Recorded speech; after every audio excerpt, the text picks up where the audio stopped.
C'est aujourd'hui que de nouveaux éléments deviennent publics relativement à l'enquête de l'UPAC qui concerne les fuites d'informations policières. On se souvient que cet automne, l'UPAC a mené des perquisitions chez les policiers Richard Despatie et Stéphane Bonhomme et a arrêté le député libéral Guy Ouellet. Et il faut dire, il n'y a toujours aucune accusation qui a été portée contre les trois hommes. C'est vrai. Et cette enquête frappe l'imagination. Ça fait couler énormément d'encre, même si l'enquête n'est pas encore terminée. Et ce soir, nous vous présentons les allégations qui sont au cœur de cette enquête, une enquête qui est vraiment digne d'un roman. On vous prévient, ce sont les prétentions des policiers. Il n'y a rien de tout ça qui a encore été prouvé devant les tribunaux. C'est une histoire de filature qui met en scène des politiciens, des journalistes, des chefs de police, des personnages clés nommés à la commission Charbonneau. Une histoire qui mène à l'une des arrestations les plus médiatisées qu'a connue l'Assemblée nationale, celle du député Guy Ouellet, contre qui aucune accusation n'a été encore portée 3 mois plus tard. Qu'on accuse ou qu'on s'excuse. Vous avez raison de vous poser des questions. Vous avez aussi raison d'être troublé par les événements. Nous le sommes également. Le député de Chomédé est soupçonné d'avoir obtenu ou tenté d'obtenir des informations confidentielles de membres de l'UPAC pour les couler à des journalistes. Aujourd'hui, une large part du document qui a mené à la perquisition d'une de ses résidences est rendue publique. Il nous permet de raconter les motifs des policiers, leur version de l'histoire.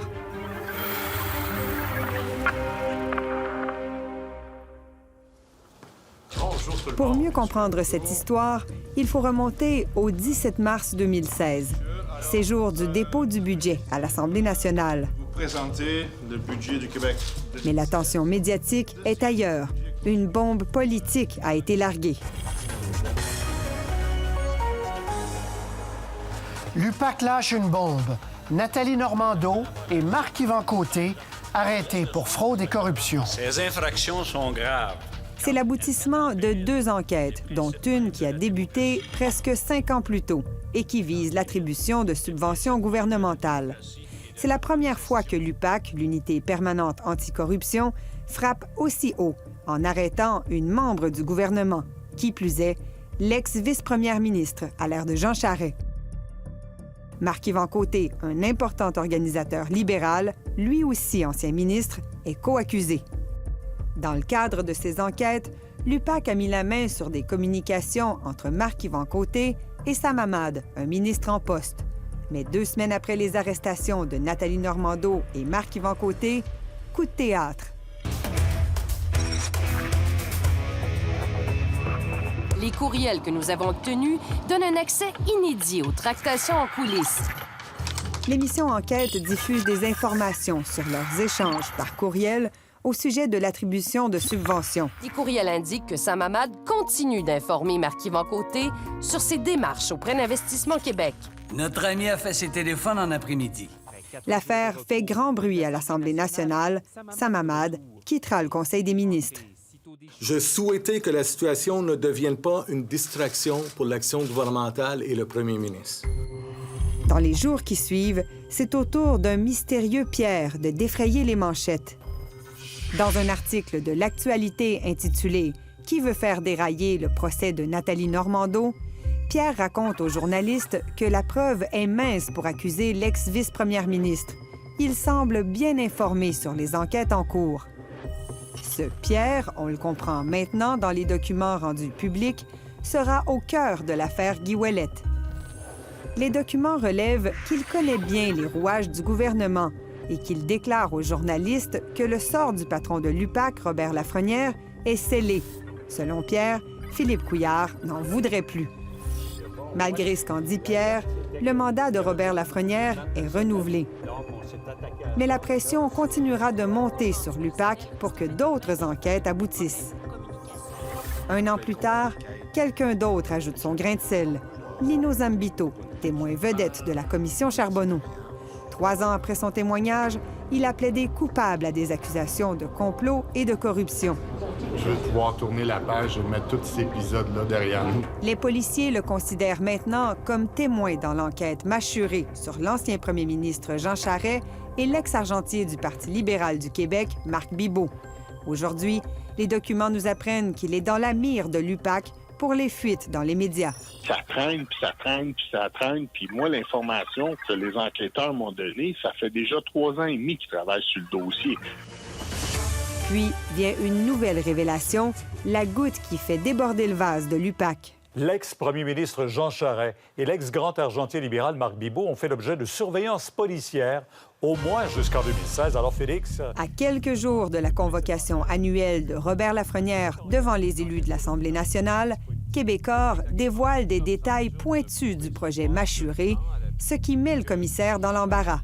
Les enquêteurs du commissaire Robert Lafrenière ont obtenu de l'Agence des services frontaliers la liste de dizaines de passages de Bibot et Charest aux douanes canadiennes depuis 2003. Ils ont aussi obtenu une copie du passeport de Jean Charest, des fiches détaillées des 2 hommes, qui contiennent notamment des informations familiales et bancaires personnelles.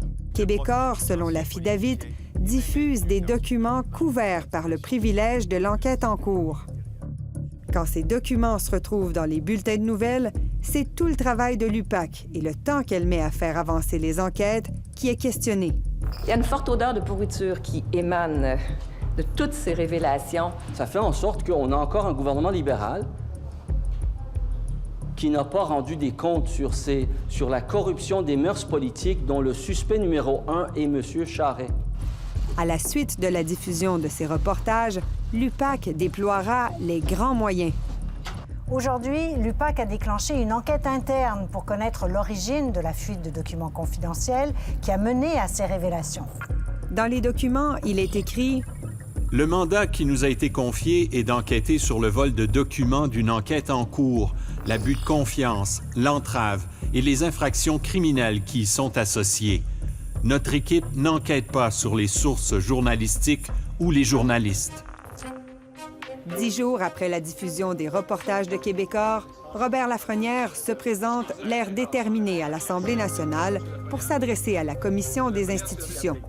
Il affirme que l'enquête Machuré n'est pas morte et il est à la recherche de ceux qui ont coulé des informations aux journalistes. Je souhaite ardemment qu'on arrive à une conclusion et qu'on trouve le bandit qui aurait fait ça. Quand il prononce ces mots, celui à qui il s'adresse, le président de cette commission, c'est nul autre que Guy Ouellet. Ce qu'on comprend aujourd'hui à la lecture des documents, c'est que Guy Ouellet était déjà une personne d'intérêt dans l'enquête de l'UPAC. Dans l'affidavit, on lit qu'un enquêteur de la Sûreté du Québec qui l'a rencontré a dit à l'UPAC « Guy Ouellet confirme qu'il n'a pas parlé à des journalistes concernant les appels du dénommé Pierre. » Ce ne sera pas assez pour l'UPAC. 1 an plus tard, c'est son téléphone qui fera l'objet d'un mandat pour obtenir la liste de ses appels. Éventuellement, l'UPAC demandera aussi de perquisitionner sa résidence.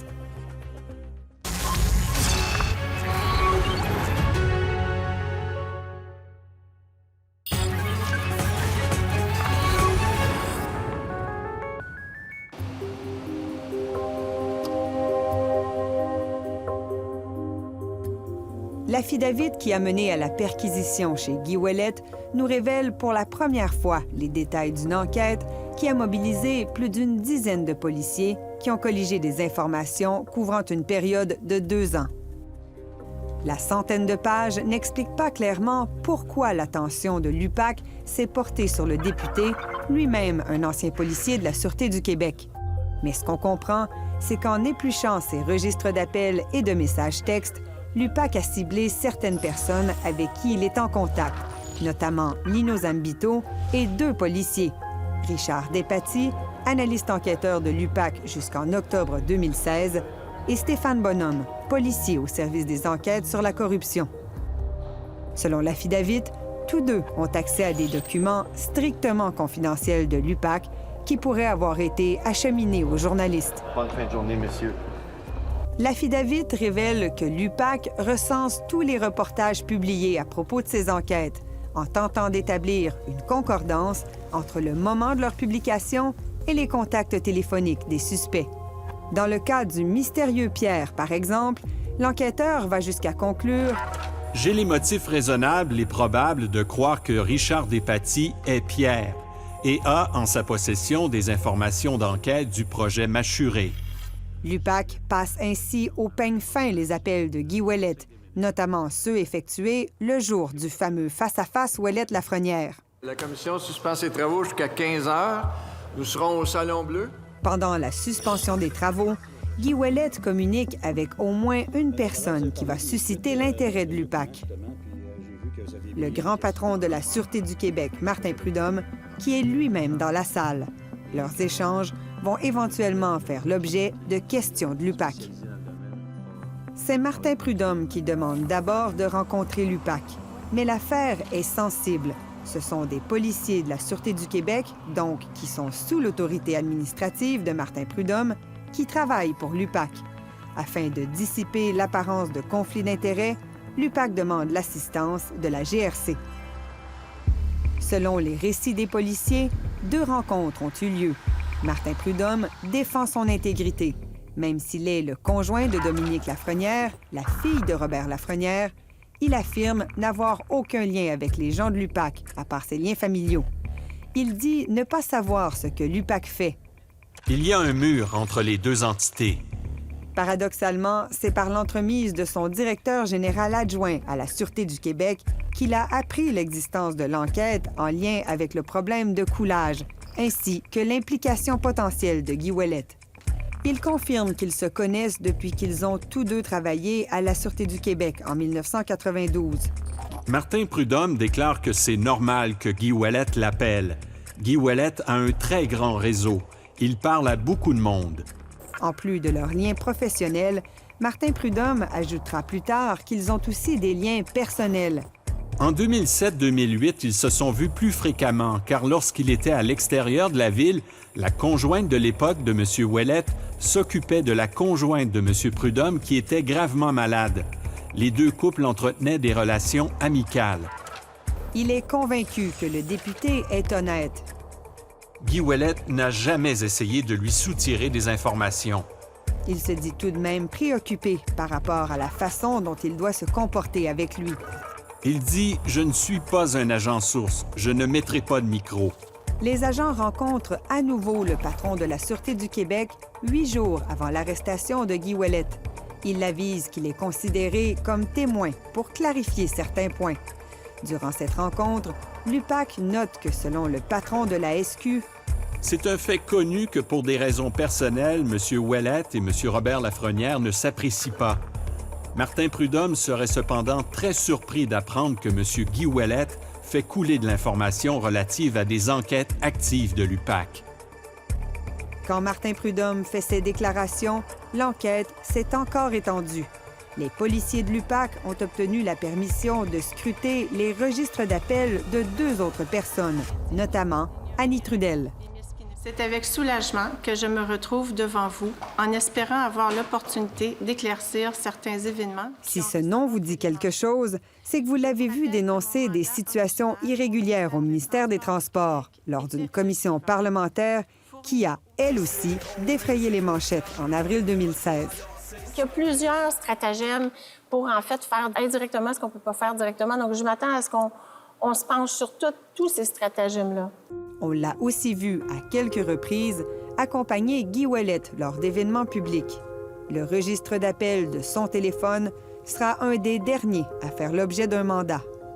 Mais l'affidavit caviardé n'est pas clair quant à sa potentielle implication et le nom d'Annie Trudel n'apparaît pas dans la liste des personnes qui auraient commis les infractions alléguées. Il nous apprend seulement qu'elle aurait manifesté son intérêt à discuter d'une certification ISO anticorruption ainsi qu'à travailler pour l'UPAC. Annie Trudel a dit publiquement avoir été interceptée par l'UPAC la journée de l'arrestation de Guy Ouellette. Ils m'ont dit qu'ils m'arrêteraient pour destruction de preuves.